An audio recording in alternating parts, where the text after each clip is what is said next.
The rain over the Incheon container terminal didn't fall. It drove sideways, whipped into a frenzy by the yellow sea wind.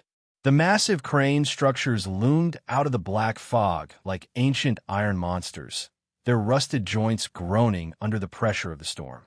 Ji-hwan stood at the edge of the concrete pier, his hands buried deep in the pockets of his trench coat, his eyes fixed on the dark, churning water below. A few feet away, Zuri stood beside a sleek, silver corporate transport van. Her luggage was already loaded, her exit papers stamped by the Port Authority officials who wore the Kong Syndicate insignia on their lapels. She wore a simple, cream-colored trench coat, her dark hair pulled back tightly, her profile completely unyielding against the harsh industrial lighting of the docks. She wasn't looking at the ship that was supposed to carry her out of Korea. She was looking at him. The emotional power dynamic had completely shattered over the last 3 hours of the silent drive to the coast. Ji-hwan had tried to maintain his icy, detached authority, but the stoic mask was crumbling from the inside out. His fingers were clenched so tightly in his pockets, his knuckles were bleeding against the fabric. He was the one who was emotionally exposed now, his eyes darting to her every time she moved, his posture leaking a desperate, frantic longing that he could no longer hide behind his family's title. "Is this the part where you tell me to have a nice life, Mr. Kong?" Zuri asked, her voice carrying clearly over the roar of the wind and the crashing waves. She walked toward him, her steps slow, measured, and completely devoid of the hesitation she had felt in the museum vault. She stopped 3 feet away, her arms crossed, her eyes holding him captive. Ji-hwan didn't look up immediately. He couldn't. The sight of her standing there, so incredibly strong, so entirely out of his reach, was tearing his soul into ragged pieces. "The ship leaves in 10 minutes. The captain has been paid. You will be in international waters before my father's council can reconvene." "I asked you a question, Ji-hwan," she said, her voice dropping into that soft, authoritative register that always managed to strip away his defenses. "Look at me." Ji-hwan's head snapped up, his jaw clenched, his eyes wide and burning with a terrifying mixture of anger, grief, and absolute adoration. "What do you want from me, Zuri? Do you want me to tell you that I am dying inside? Do you want me to admit that every step I take away from you feels like walking onto a blade? I have given up my birthright to get you on this boat. I have made myself an enemy to my own blood, so you can breathe. I cannot give you words to. I don't want your sacrifices if they're made in silence," Zuri said, taking a step closer, her rich, warm complexion glistening with the sea spray. Her eyes never wavered from his sharp, tormented face. "There is no way out of the Kong family except in a pine box, Zuri," Ji-hwan said, his voice cracking slightly, the absolute vulnerability of his position finally laid bare. He took a half-step toward her, his large frame shaking under the wet coat. His hand came out of his pocket, his long, leather-gloved fingers reaching out toward her cheek, trembling, hovering agonizingly close but still refusing to make final contact. "I can survive living in the dark without you. I cannot survive being the reason your light goes out." "Then let them hunt us," Zuri whispered, her eyes softening as she saw the absolute ruin of his pride, the untouchable Mafia prince completely brought to his knees by the sheer weight of his love for her. She didn't reach for his hand. She didn't offer an easy comfort. She stood her ground, demanding that he make a choice based on love, not fear. "But don't you dare stand on this pier and tell me you don't have a choice. You have the ledger, Ji-hwan. I know you copied the encryption keys before your father's men arrived at the safe house. You hold the entire syndicate's throat in your palms. Use it." Ji-hwan stared at her, a profound, shocking realization dawning in his dark eyes. She had figured it out.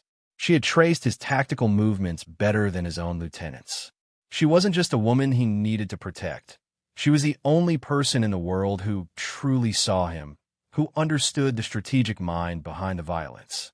"The container ship is pulling its lines," a voice called out from the darkness. It was one of Ji-hwan's loyal captains, standing by the gangway, his face tight with urgency. "Sir, we have cars approaching the main gate. Black sedans. It's the chairman's personal guard." Ji-hwan didn't look at the gate. He didn't look at his men. He looked at Zuri, his chest heaving, his entire world narrowing down to the space between his eyes and hers. The slow burn that had tortured them for months had finally consumed everything. His duty, his family, his pride. There was nothing left but the raw, terrifying certainty of what they were to each other. "Get on the ship, Zuri," Ji-hwan said, his voice suddenly calm, a deep, resonant certainty returning to his tone, but this time, it wasn't the coldness of the Mafia heir. It was the absolute resolve of a man who had finally chosen his fate. "Ji-hwan, get on the ship," he repeated, his fingers finally dropping onto her shoulder, the touch brief, warm, and electric through her coat, a silent promise that carried more weight than 1,000 vows. Before she could answer, he turned back toward the terminal gates, his hand reaching into his jacket to pull his heavy automatic weapon as the headlights of his father's sedans cut through the black fog of the pier. Zuri looked at his back, then turned and walked up the gangway, her heart breaking but her spirit completely ablaze. The small coffee shop on the edge of the quiet coastal town of Namhee was completely empty, save for the low, gentle hum of an old radio playing a classic Korean ballad. The rain here didn't feel like the sharp, violent downpour of Seoul or the industrial storm of Incheon. It was a soft, mist-like drizzle that blanketed the green tea hills and the calm, gray waters of the southern bay. The scent of roasted barley and fresh espresso filled the small, warm room, a profound contrast to the smell of gunpowder and wet concrete that had defined their lives for so long. Zuri sat by the corner window, her hands wrapped around a warm ceramic mug. She wore a simple, oversized gray knit sweater, her hair loose around her shoulders, her face relaxed and peaceful in the soft morning light. It had been 4 months since the night at the Incheon docks. 4 months of international headlines detailing the sudden, spectacular collapse of the Kong syndicate, an anonymous leak of maritime shipping logs that had brought down high-ranking official from Seoul to Taipei, and a quiet corporate restructuring that had left the Josie and Pa completely dismantled. There had been no news of Ji-hwan, no names in the police registries, no body found in the harbor, just an absolute, echoing silence. Yet, she hadn't left Korea. She had taken her archival credentials, moved down to this quiet southern coast, and waited. She had built a wall of patience around her heart, certain that the man who had traded an empire for her breath would find his way back to the light. The old wooden door of the coffee shop chimed, a soft, metallic ring that broke the quiet melody of the radio. Zuri didn't look up immediately.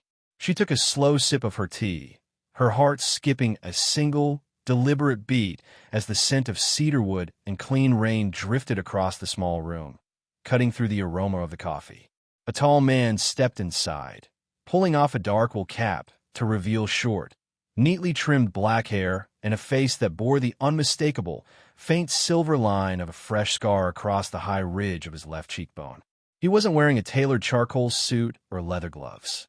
He wore a simple, faded denim jacket over a white t-shirt, his large frame looking lighter, relaxed, and entirely stripped of the heavy, crushing armor of a mafia prince. His dark eyes scanned the room, instantly locking onto the corner window. Ji-hwan walked over to her table, his steps quiet, slow, and completely devoid of the restless, coiled energy that used to make him move like a predator. He stopped just a foot away, his hands tucked loosely into his jacket pockets. He looked down at her, his eyes mapping every detail of her face, his expression an absolute mirror of pure, unadulterated peace. "The coffee here is terrible," Ji-hwan said, his voice a low, soft whisper that carried the familiar, raspy warmth she had memorized in the dark. "But the view by the window is perfect." Zuri looked up, a beautiful, radiant smile slowly spreading across her face, her eyes glistening with a few unshed tears that she didn't bother to hide. She set her mug down and gestured to the empty wicker chair across from her. "Then sit down, Mr. Kong," she said softly, her voice holding the absolute certainty of a woman who had finally won her war. "You're late for your contract evaluation." Ji-hwan sat down, his large frame settling into the simple chair. He reached across the small wooden table, his hand open, palm up, completely exposed. There were no weapons in his coat, no bodyguards at the door, and no empire left to protect his pride. It was only him. Zuri reached out, her warm, dark hands sliding into his pale palm, their fingers intertwining with a slow, gentle precision that felt entirely permanent. The contrast was still there, striking and beautiful in the morning light, but the danger was entirely gone. "I don't have an empire anymore," Zuri, Jihuan whispered, his fingers tightening gently around hers, his eyes holding hers with a deep, unbreakable reverence. "That's all I ever asked for," she said, leaning forward, her breath warming the space between them as the soft rain continued to fall over the quiet southern sea, leaving the shadows of their past completely behind them in the dark. "Our journey through the dark alleys and quiet sanctuaries has finally brought these two souls to the peaceful shore they so deeply earned. Thank you from the bottom of our hearts for walking this long, intense path alongside us tonight. Your incredible loyalty and presence are what make our storytelling community truly unforgettable." Please share your thoughts on Jihuan and Zuri's final choice down below, and we cannot wait to see you in our next story.